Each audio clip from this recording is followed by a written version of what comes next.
Welcome back. You're watching the news on Headlines Now. Well, a day after the polls, high security is still being maintained in various parts of the city. NDTV Hindu has these visuals of around 175 personnel, including city police and armed guards on a bandobast duty at Anna University, where the electronic voting machines are being stocked up. Similar security arrangements are in place in Loyola College, Queen Mary's and Mohammed Satak College. Central Police, we had 240. We had 240 companies which had come here. Of these 240 companies, only 17 will remain till the counting. We have requested for 10 more to remain there because they have to go to West Bengal. But the 17 will be distributed to all the counting locations, which are 91 in number. And based on that, almost 12 to 14 persons will be there in each counting location, apart from around 15% of the state armed police and TSP. So almost 30 to 40 police forces will be there in the counting centers for protection. And though it has been a record voter turnout this assembly elections, a few section of voters were thoroughly miffed and disappointed that they were denied their right to vote. The common problem being names missing on electoral rolls. And we caught up with Dr. Papa, who went through this bitter experience for the second time. But unfortunately, this year again, when I went for my voting with my family members, I found that my name was not there in the list. And in spite of the fact that I possess my ID cards, my wife has her ID card, my father, mother, we had about 8 votes. 8 votes have gone a-begging. And this is a very disgusting feeling for a citizen of the country to be denied his vote after having issued these ID cards. It's just making mere mockery of the whole situation. Well, surely there, Dr. Papa showing a great show of integrity there. Meanwhile, the Prime Minister, Manmohan Singh, not casting his vote during the Assam polls, has drawn criticism from the Gujarat Chief Minister Narendra Modi. He says this is saddening. तब मुझे जानकर के पीड़ा होती है कि भारत के प्रधानमंत्री डॉक्टर मनमोहन सिंह, जिनको आम्बेडकर जी ने संविधान दिया, आम्बेडकर जी ने वोट का अधिकार दिया, लेकिन डॉक्टर मनमोहन सिंह जी ने आसाम में जाकर के, जहां के वो मतदाता है, आसाम के महत्वपूर्ण चुनाव में मतदान नहीं किया। देश के नागरिकों के लिए ये खबर अपने आप में दुख पहुंचाने वाली है और 14 अप्रैल आम्बेडकर जयंती के दिन वो विशेष रूप से दुखदायक लगती है। However, the Congress is indeed shot back at the Gujarat Chief Minister, saying that the Prime Minister is a very busy man. Moving on, the Agriculture Minister Sharad Pawar is at the centre of a fresh controversy centering around corporate lobbyist Neera Radia's statement to the CBI that he may be controlling DB Realty, one of the companies named in the 2G spectrum scam. The BJP has also been targeting Pawar, alleging that he has close links with Chayat Balwa, who is the chief of DB Realty, to the extent of taking rides on his private plane. Mr. Pawar spoke to NDTV and denied these reports. He says he knows Vinod Goenka's family personally, but doesn't have any business association with them or DB Realty. Telecom license देने के लिए मुझे किसी ने ही contact नहीं किया कि आप हमारे लिए करो, या मैंने किसी को सिफारिश की, मैंने किसी की रिकमेंडेशन। और इसलिए दूसरी बात यह है कि टेलीकॉम लाइसेंस देने के प्रोसेस में मेरा रोल और कोई अधिकार मेरा बिल्कुल नहीं है। मैं एग्रीकल्चर का काम देश का देखता हूँ, खेती का काम देखता हूँ, इसलिए ये मेरा क्षेत्र नहीं, इसलिए ये बात सरासर झूठ है। Moving on, the brutal reality of the Bareilly train incident is haunting the entire country. More than 24 hours after the promising young woman athlete was cruelly thrown off the train, there is still no word from the railways or the state government. Ironically, both are led by the two most powerful women, Mamata Banerjee and Mayawati. The 3 men who threw Sonu off after attempting to snatch her chain are still at large.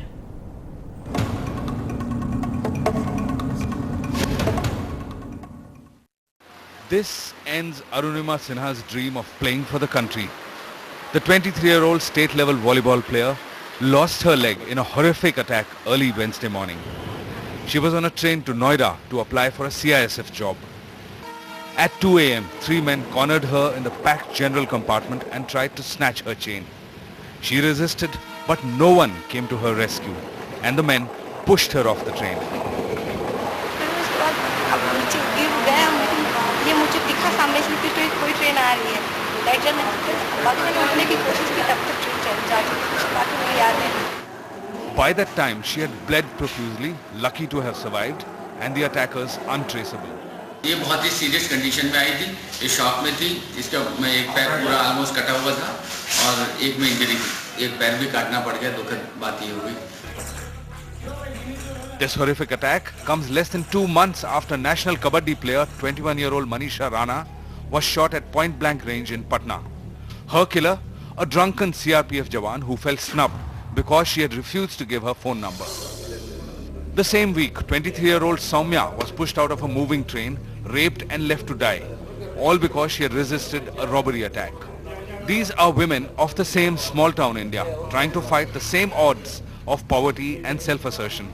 But their dreams continue to die young. With Randeep Singh in Bareilly and Anant Zanane, Madhusudan for NDTV. Well, the public criticism may have prompted a change that reflected in the evening. Arunima will now receive an additional rupees 2 lakh from the government after they offered her 25,000 earlier and now a job with the railways as well. And moving on, top officers from the CBI are in Santiago to make sure whether the person in custody of the Chilean police is in fact Abdul Rauf, the man India has wanted in the IC-814 hijacking case. The CBI team is meeting the Chilean prosecutor today. Rauf was arrested in a fake visa case in January during investigations. The Chilean police found that there was an Interpol notice against a person of the same name who was involved in the hijacking of the Indian Airlines IC-814 in 1999 in Kandahar. Rauf is reportedly the brother-in-law of Jaish-e-Mohammed leader Masood Azhar, the terrorist who was released by the NDA government as part of the deal struck with the hijackers.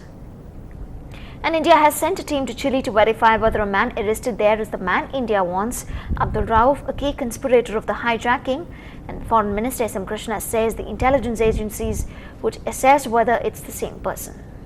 Well, our intelligence agencies have deputed their representatives to go to that country and then to make an assessment whether it is the same person who is responsible for that hijacking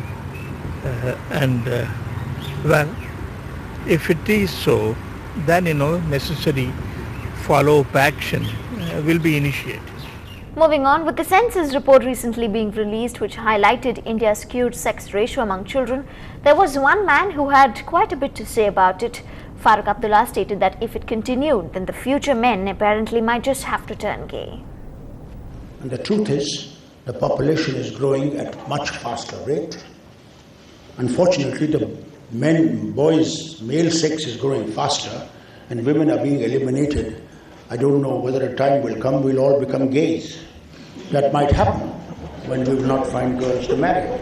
And back to news from Chennai. Well, a major fire broke out this morning at a container yard in suburban Madhavaram. The fire department says the fire had erupted around 10:30 a.m. inside a container which had a stock of hydrogen fluoride, and containers which had stocked oil, cement and iron rods went up in flames as well. 6 fire engines, 3 foam tenders and 18 water lorries were dispatched to bring the fire under control. Fire officers say export materials worth several crore rupees were damaged in this accident. This is Headlines Now on NDTV Hindu. Coming up, for the first time in Indian cinema, a sports icon will be profiled in a movie, and the Flying Sikh sets this benchmark.